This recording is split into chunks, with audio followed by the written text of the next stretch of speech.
finally responded proudly concerning a high school yearbook photo that proves she grew up in a wealthy suburb. She said, "See, I told you I went to high school." And I can tell you, I know that when I was waitressing and struggling to put food on the table, for a while there, I did. I tried to stop caring. I tried to just keep my head down, work my shifts, and accept that this is just how things are. But that is no way to live, Arizona. It's no way to live. What I do know is that we don't have to live like this. And in fact, we cannot live like this anymore. Like the plot of the telenovela, the political life of AOC is filled with dramatic changes and bizarre situations. She proudly exhibited an old high school yearbook photo from last week, as if to say, "Look, I told you I went to school. Greg Gutfeld could do nothing about it. Yes, and I did say that I was a barista once, but it doesn't make me an expert in coffee, does it?" Nonsense from like AOC that he should be impeached is just absurd. Absurd. There's no... Okay, get back to me when you've read the Constitution or get a law degree, because you sound like an... There is absolutely no ground to impeach the president. He 100% was within his constitutional authority and his congressionally authorized authority to do what he did on Saturday. AOC. What? She's kind of fun in a silly but earnest, wrong but adorable way. She's like your daughter when she comes back from her first year at Brown, full of half-baked, half opinions, in need of some gentle, patient deprogramming. But people have to realize new faces doesn't mean new ideas. Drives me crazy. AOC has never introduced a fresh idea or issue in her life. Let us also acknowledge that there is a certain aspect of AOC that keeps her in the news. Maybe it's the constant social media posts, or the way she can make every disagreement into a superhero movie's climax. She is not like other politicians. She plays the major part in her own action-packed drama, but there isn't any real action. AOC got a little agitated recently, claiming that those around her just didn't understand how hard life was. Greg answered, "If you think that dressing up on Instagram is a symptom of problems in your life, we may need a different definition. It's all a part of AOC's brand, people." She talks about politics, for instance, as though she were reciting Shakespeare, but she leaves out the conventional debates about taxes.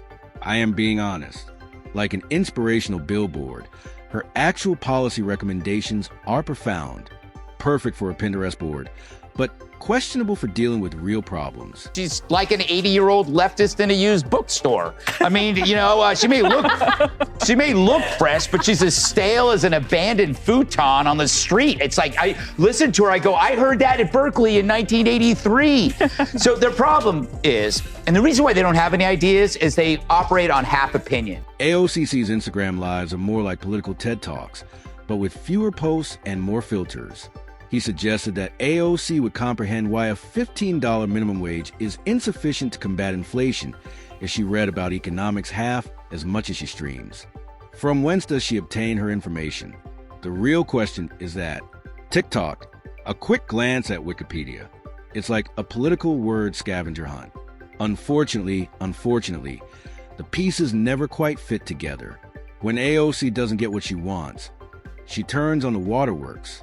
Actually, Greg Gutfeld had a field day because of her emotional reactions. So by now you heard that AOC, among others, were arrested last night. She truly is an American hero. It was brutal, taken out in cuffs. Well, technically, her shirt had cuffs. Maybe French cuffs, as she did surrender without fighting. AOC's cries are too dramatic and always timed for maximum effect, like a season finale, he pointed out in jest. If the Globe does not abide by her requests, a national emergency will be declared. Keep in mind the lengthy, solemn pauses that come before each line. She appeared to be auditioning for an Oscar. As for whether it's a good idea, that's a debate we should be having. And look, if we could get congressional approval of the specific action, fine, I'm okay with that too. If you want to bring it to Congress, go ahead and see how that goes. I don't think it's necessary, but...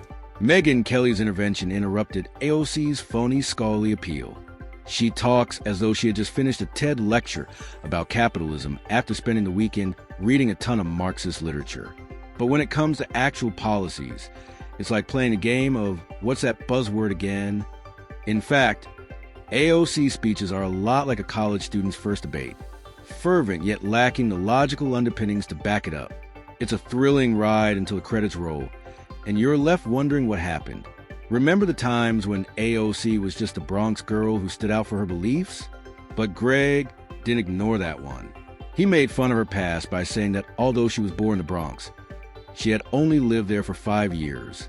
Next up comes Yorktown Heights, a wealthy neighborhood that makes the Bronx seem like a yard sale. Oh, let's do it. What happens? You have repeat criminals wreaking havoc. What if we have sanctuary cities? Hey, let's do it. What happens? Finding sanctuary, safe haven. What if we give trans rights? Oh, you just ruined women's sports. You ruin safe spaces. You make kids' lives hell. But there's a beautiful little town called Yorktown Heights in Westchester. It's not the fanciest of Westchester towns, but it ain't the Bronx by any measure. And the reason this is relevant is because a congresswoman who you may know as Alexandria Ocasio-Cortez has been telling us for years that she is from the Bronx. And recently she had a fight with President Trump over tweet, text, truth, whatever. And she played tough and said, "Oh, don't you mess with me. I'm a Bronx girl, and we eat Queens boys for breakfast." The transition of AOCC from political outsider to established figure was not disregarded by everyone.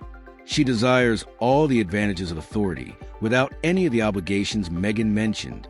She reminds me of the late arriving child who complains about the music at a party and then demands that it be changed. The gown comes next. The well-known red carpet incident where AOC showed up in a fancy gown that screamed revolution, but was actually more of a high-heeled protest. Yes, fight the system while wearing a dress worth $10,000. Greg made a joke. Clearly enjoy the irony. That's a spirit of revolution. According to AOC, I'm a fighter for the people, but the people can't afford the shoes she's wearing. Discuss contradicting messages. But if her pants had cuffs, she would have pretended to be in leg irons too. But real handcuffs, not so much. But that didn't stop her from pretending. And I hate it when people do this to me. When I ask people to put on handcuffs and they say, "I'll just pretend I have them on," I'd be like, "Sure, and I'll pretend to pay you after." AOC is a master at using social media, but only when it works for them. She is the queen of viral moments and uses Instagram as a political platform. But as Megyn Kelly points out, she believes that every dispute is unjust, as if there are both good and bad people in the world. Where's the nuance? AOC? The problem is that AOC doesn't just speak for herself. She has gained widespread recognition. Additionally, like any brand, the more you see it, the more you begin to question its credibility.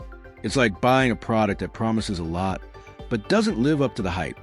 In a final barb on AOC, Gutfeld referred to her as the queen of delayed discoveries. AOC is the first to say she had an insight anytime there is a crisis. Simply wait. She will recollect that one demonstration in 2017 when the moment is appropriate. The reliability of her political memory is comparable to that of a goldfish. It's becoming increasingly evident that the enthusiasm behind Alexandria Ocasio-Cortez extends beyond her policies as the roast of her unfolds. It concerns her potential to remain in the news. In addition to being a full-time superstar, AOC now has a second job in Congress. Greg Gutfeld highlighted AOC's biggest strength, turning every issue into a season finale. Whether it's taxes, climate change, or the latest smoldering Twitter battle, she always finds a way to make it about herself, turning every discussion into a reality TV show where she is a star and everyone else is only a supporting cast member. But here's the issue. Reality TV is fun for a time, but eventually viewers learn to want more.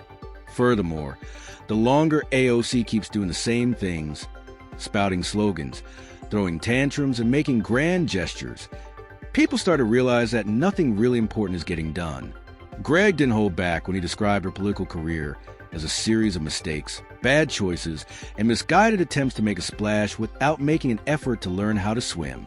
Megyn Kelly, always the accurate analyst, took a more deliberate approach. She didn't stop at mocking AOC's dramatic moments. She thought about the bigger picture. The biggest threat to AOCC is not another politician, nor is a scandal. Now is the moment. Time eventually catches up with everyone. Even the most popular hashtags, like Stop Flowing In, people begin to question what you have actually achieved. As the rate of retweets decreases, Megyn is right. In the political realm, there isn't a constant cycle of trends. After a while, people start to desire results. Moreover, the results of AOCC are just non-existent. The foundation of her career is noise. But in the end, noise doesn't pass legislation. Noise does not improve infrastructure. Noise cannot fix the housing situation. AOC may yell all she wants about access to affordable health care, inequality, and climate change. But when it's time to get down to business, she vanishes. Instead of sitting down and completing the assignment, she would prefer to make another theatrical walkout or tweet about it with a tearful photo. In reality, AOC has built a brand and a reputation, and she is adept at playing the victim even when there isn't a good reason to do so. Whether it's highlighting injustices or fighting for the working class, AOC can turn any topic into a personal cause. She is currently the performative indignation spokesperson, a politician whose actions are not focused on solving actual problems, but rather on making the biggest potential social media impression. Unfortunately, there isn't a remedy. One of the best examples of style above content is the AOCC's political career. She knows how to draw attention to herself. There's no doubt about that. She is good at making people feel like they are part of a revolution and inspiring them to put on a show. But what are the ultimate results? What has been achieved? Has she actually changed for the better? Or has she been just riding the wave of public emotion, hoping to rise to the top? Greg agreed, as did Megyn. Her biggest strength is AOCC's ability to deliver a show.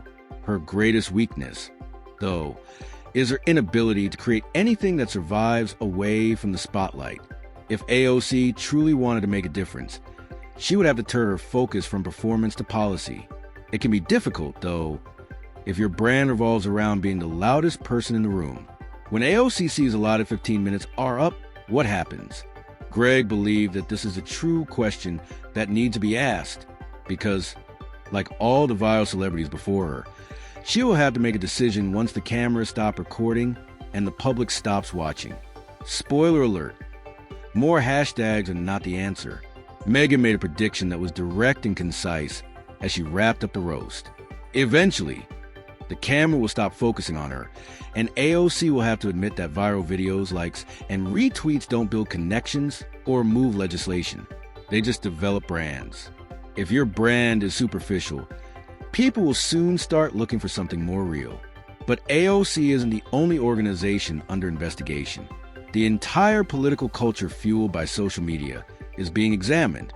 These days, the person with the loudest voice usually gets the most attention, but that doesn't always mean they're the most capable of taking command.